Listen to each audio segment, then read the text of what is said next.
Nika ko ang kanilang karanasan kung saan sinabi nilang pupunta sila sa Mantig Island kasama ang iba pang mga turista noong weekend.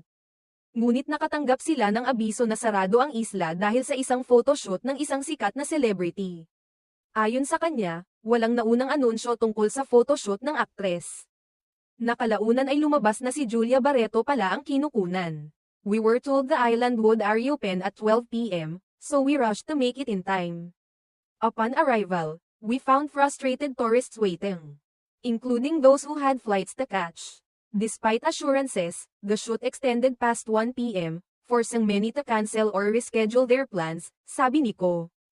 Hinihingi ni Ko na sana ay hindi na mangyari ulit ang ganitong aberya at binanggit niya na ito ay isang hindi katanggap-tanggap na aksyon mula sa lokal na pamahalaan ng Camiguin.